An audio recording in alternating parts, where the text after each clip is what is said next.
the sun sets free, always free indeed. I'm a child of God. So it's kind of amazing, actually. The songs that we sang this morning fit really well with the camp theme for this week. Thursday night I was able to go and be with the high schoolers at camp, and it was such a blessing to be with them. This morning we are actually going to talk, as Pastor Franklin said, about a couple of women in the Bible. Now I would imagine that everyone in this room has heard of Moses. If you or ever spent any time in a children's Sunday school class, either as a child or as a teacher, you would have heard the story about the Hebrew baby that was put into the Nile in a basket, saved by an Egyptian princess, and raised in the Pharaoh's court. Moses, who was called by God to save his people, leading them through the wilderness towards the promised land. I'm assuming you all are familiar with this man. Well, how many of you know the names of Shiphrah and Puah? So before I read the scripture this morning, I want to give you a little backstory, remind you of what has happened in the life of God's people.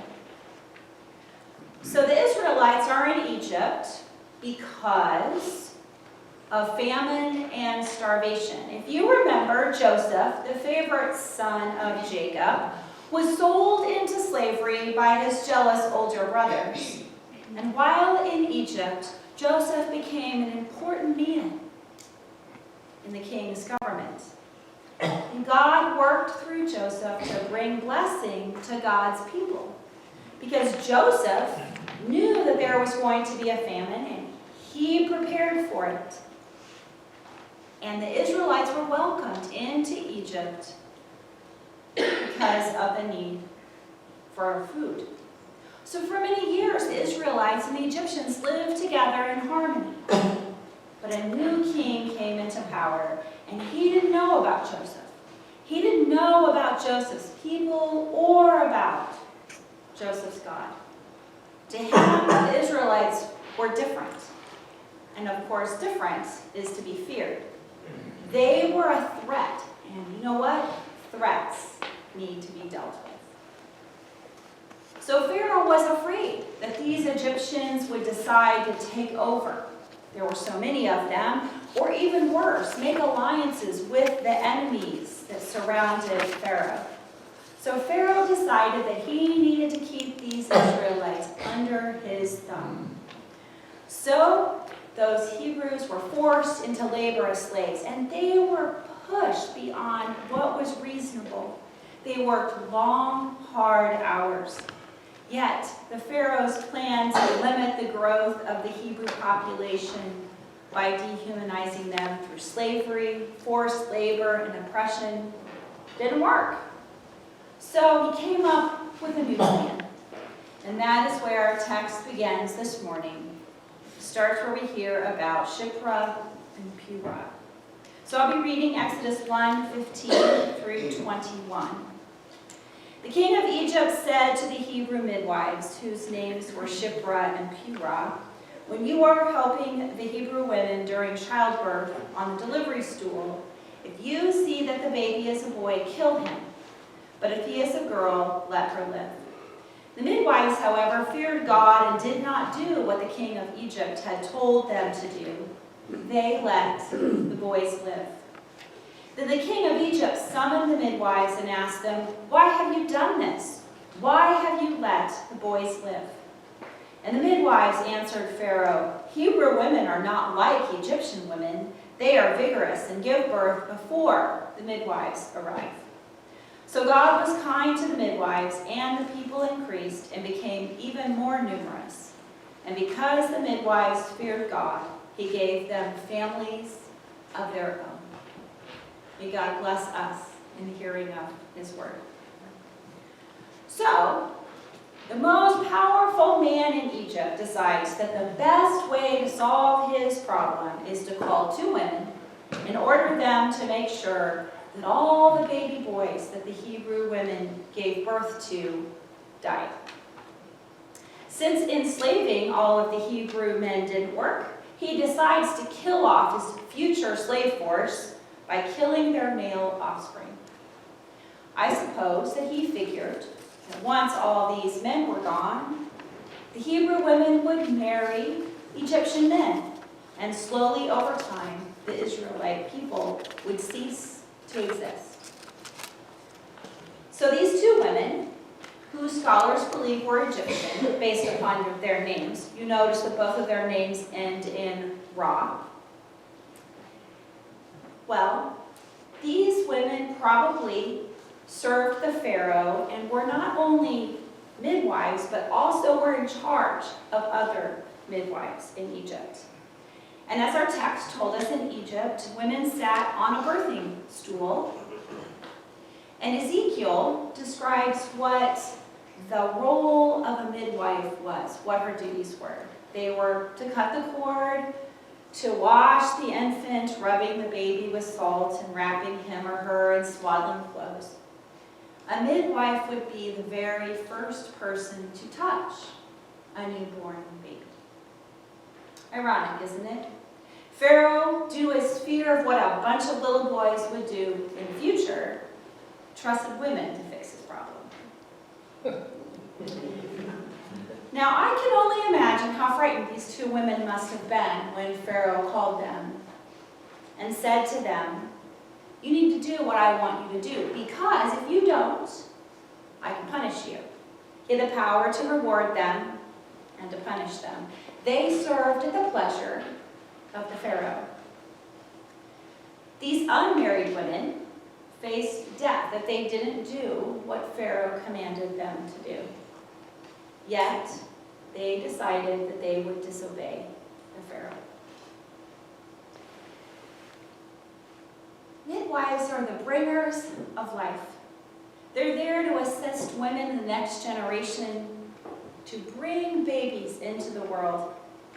And midwives didn't just show up at the last minute to deliver the baby. Nowadays, most of us women, when we have children, go to the hospital and the nurses come and go, and the doctor shows up just in time, right, at the very end. But these women would have spent hours with them. No epidurals, no other medication. They were there to help them. And giving birth in a community was a women's event, right? So there would have been other women present, other Hebrew women. And I can only imagine that they were talking and laughing and sharing stories and telling stories of their delivery like every woman from the beginning of time till now have to, right?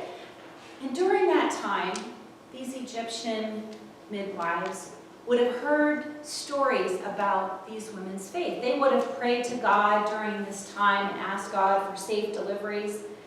They would have laughed and encouraged one another.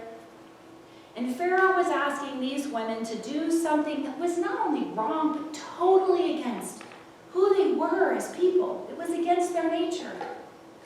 They were bringers of life, not destroyers of life. Yet our text tells us they didn't kill those baby boys because they feared God. They believed it was better to face Pharaoh's wrath than it was to anger God. So there have been many women throughout history who have risked their very lives because of their own faith. Harriet Tubman was born a slave in eastern Maryland, and she ran away from her slavers in 1849, traveling over 100 miles to Northern Territory. Harriet was given the nickname Moses after becoming one of the Underground Railroad's most famous conductors, embarking on about 13 rescue operations. During the Civil War, she continued her anti-slavery activities, serving as a scout, spy, and nurse for the Union Army, and even reportedly became the only woman, actually first woman in the United States to lead troops into battle.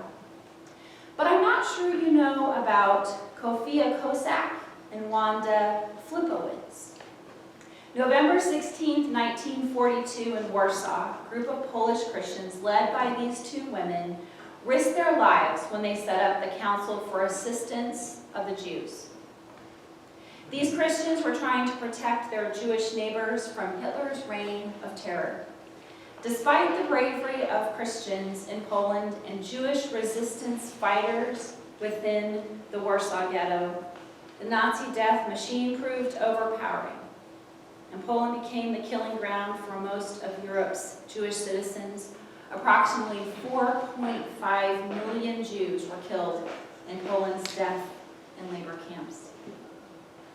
It took courage for Shiphrah and Puah to disobey the Pharaoh's command, for Harriet Tubman to enlist her fellow slaves, and for Polish Christians, Sophia and Wanda, to help their neighbors. It takes courage to do the right thing, even when it is unpopular or comfortable or even safe. So I'm sure everyone in this room at some point in their life has had to do something or make a decision that took courage. We had to do something that frightened us, but despite our fear, we did it because we knew it was right.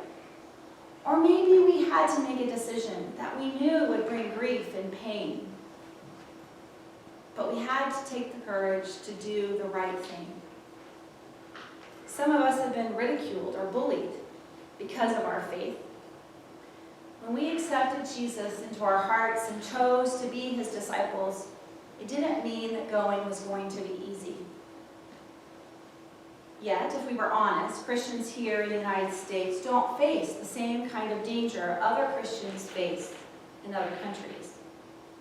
According to Open Doors USA, which is a Christian organization that tracks Christian persecution around the world, it's estimated that 245 million Christians experience high, very high, or extreme persecution, which is an increase from 2018.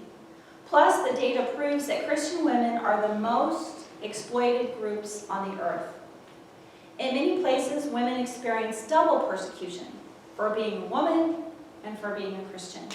Afghanistan, Somalia, Libya, Pakistan, Sudan, Yemen, and Iran, these Muslim countries where radical Islam is alive and well, particularly in the sub-Saharan Africa. These Christians risk their lives every day because of their faith. Being a disciple of Christ means following the precepts of our faith. God calls us to put trust in him and not in human powers.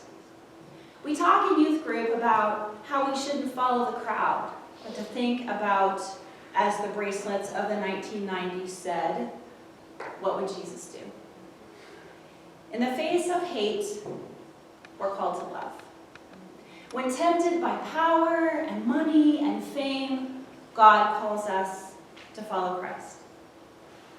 We're to seek peace, not war, and care for the least of these. What did Jesus do? He ate with sinners, loved the unlovable, healed the broken, and died so that we might live. We live in a world where we're told to conform. Don't be different. Yet God calls us to use our gifts, our strengths, our resources in order to bring about God's kingdom here on earth. So I encourage each of you to think about how God can use you to further God's kingdom.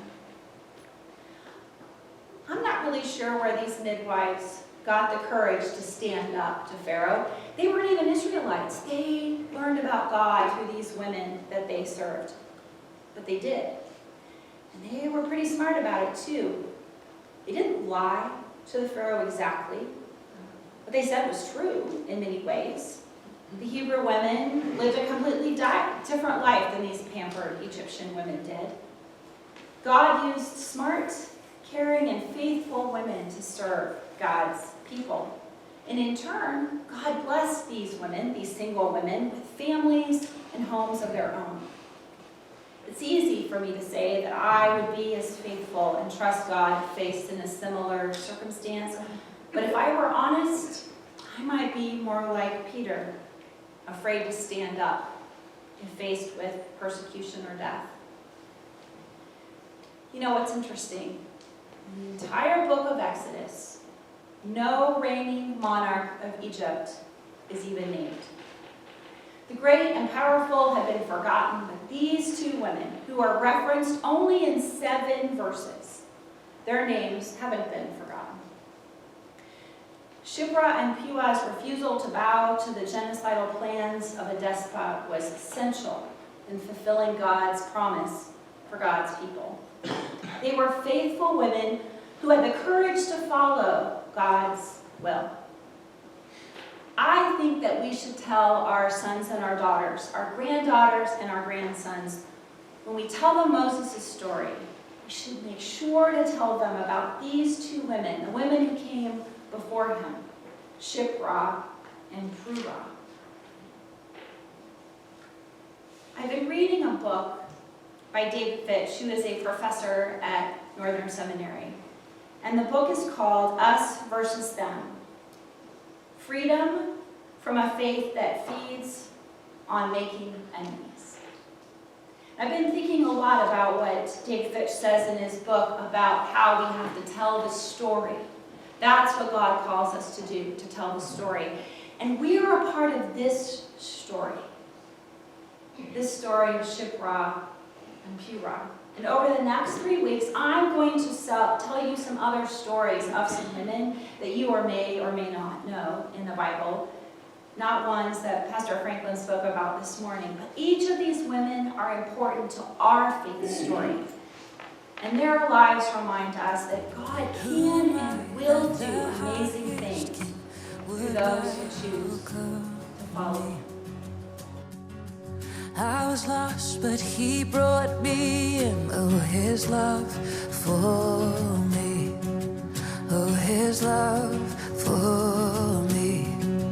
Who the sun sets free, oh, is free indeed. I'm a child of God. Yes, I